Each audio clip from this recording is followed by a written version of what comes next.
The conference room in the Bandley 3 building was dead quiet, and not a single senior executive in the room wanted to be the person who had just said what Joanna Hoffman had said. It was the spring of 1981 in Cupertino, California. According to accounts from people who worked alongside them, the room was packed with Apple's top product managers, financial analysts, and marketing directors, men in tailored suits and expensive leather shoes who had spent the last hour watching Steve Jobs pace back and forth in front of a giant wall-mounted whiteboard. Jobs was 26 years old, wearing faded jeans and his iconic dark turtleneck, radiating an intense, almost manic energy. By multiple accounts, he was the kind of leader who would grab a marker and start writing down projected sales figures and launch deadlines for the top-secret Macintosh computer on the spot. He'd tap the marker hard against the board, circling a date and an astronomical sales target. Those who worked with him described a man who demanded teams prepare to ship millions of units on schedules that everyone in the room knew were physically and logistically difficult, if not impossible. "This is the timeline," Jobs is remembered as saying, staring at his executives with an unblinking intensity that made grown men shift uncomfortably in their seats. "No excuses. We don't settle for realistic. We make it happen." The senior managers nodded. The directors wrote down the numbers in their notebooks. Nobody raised an objection. Challenging Steve Jobs when he was in the grip of his famous reality distortion field was considered career suicide. And then, from the middle of the conference table, a 26-year-old woman with dark eyes and a sharp Eastern European accent slammed a thick folder onto the table and spoke up. Her name was Joanna Hoffman. She was Mac team member number 5, working in international marketing. She wasn't an executive. She didn't have a corner office.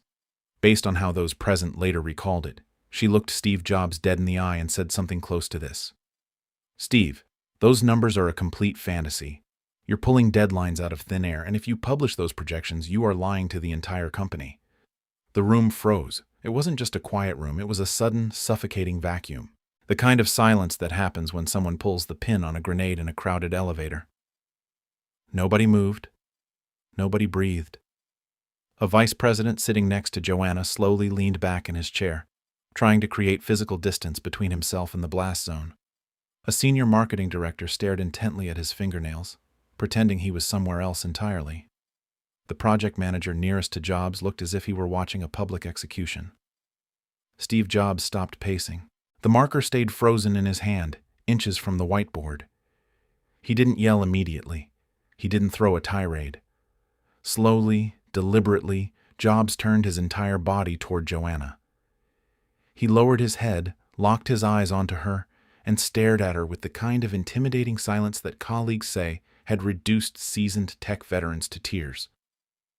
What happened in the next 60 seconds would determine, by most accounts of that era at Apple, whether Joanna Hoffman was about to be shown the door, or whether she was about to do something almost no one in Silicon Valley dared to do: push back on Steve Jobs' version of reality. And the answer, when it arrived, led to a tradition so unusual in corporate history that Apple's engineering team created an actual award in her honor. Before we go further, some of the dialogue you're about to hear is a dramatized reconstruction built from first-hand accounts, biographies, and interviews with people who were in the building. The events, the tension, and the outcome are grounded in real history. The exact words have been recreated to bring the story to life. If you want more untold stories of boardroom battles, executive clashes, and legendary corporate history, hit that subscribe button right now. To understand why Joanna Hoffman was willing to do what no senior executive in Silicon Valley dared to do, you have to understand the psychological pressure cooker inside Apple in 1981 and the legend of Steve Jobs' reality distortion field. The phrase was coined by Bud Tribble, one of the original Macintosh software programmers. He used it to describe Jobs' uncanny ability to combine charismatic passion, unyielding willpower, and relentless intimidation to convince anyone of practically anything. If Steve wanted a software package written in 2 weeks instead of 2 months, colleagues recalled, he didn't seem to care about the laws of engineering.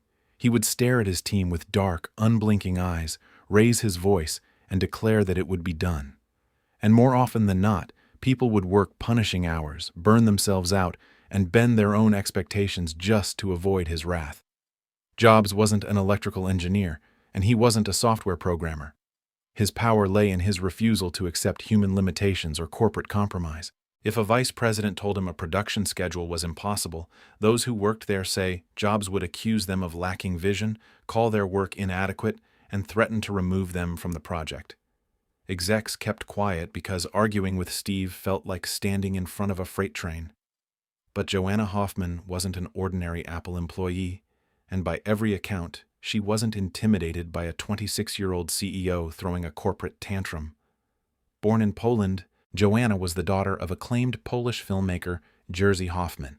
She had a nomadic childhood across Eastern Europe and the United States, studied at MIT, and went on to earn a doctorate in linguistics.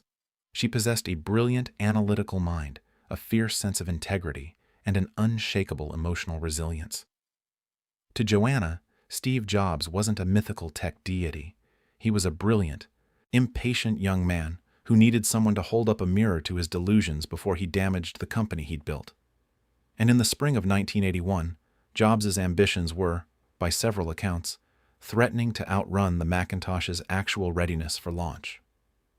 Behind the scenes, Jobs had reportedly pushed the internal marketing and manufacturing projections, the figures that dictated component orders, factory tooling, and international distribution far beyond what the supply chain could realistically support.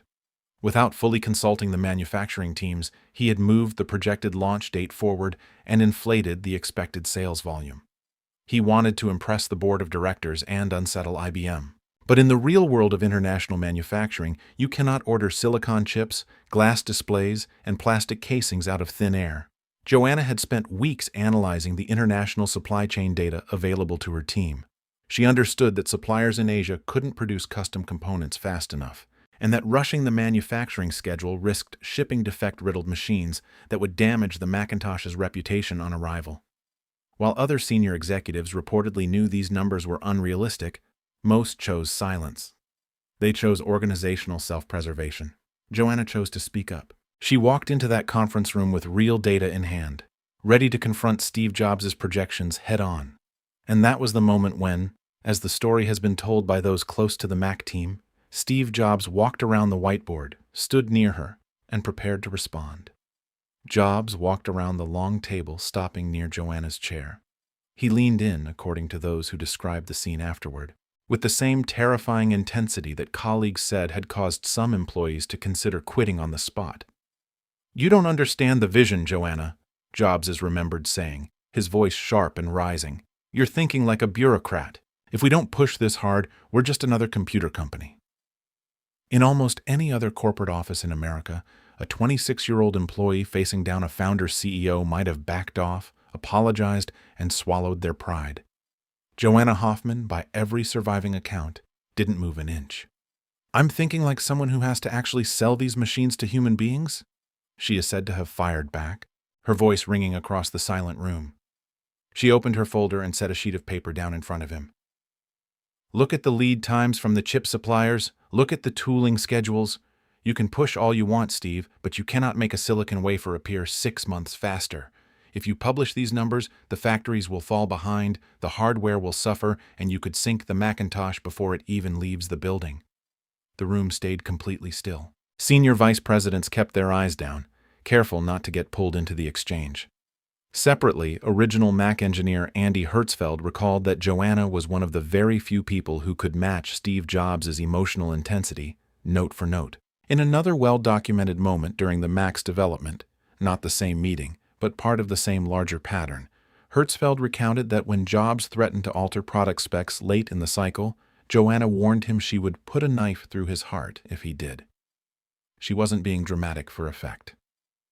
She was standing up for the integrity of the product. For several agonizing seconds, as the story goes, Steve Jobs stared at Joanna. The room waited for an explosion that everyone assumed was coming. Instead, Jobs looked down at the paper in front of him. His eyes scanned the supply chain numbers, the factory lead times, the kind of unvarnished operational reality that other executives had reportedly been softening just to keep him satisfied. Slowly, Jobs straightened up. The anger in his face gave way to something quieter, more calculating. Jobs took a breath, looked around the silent room, and tapped the paper. "Fine," he said, his voice quiet again. Adjust the schedule. He turned and walked out of the conference room. The meeting was over.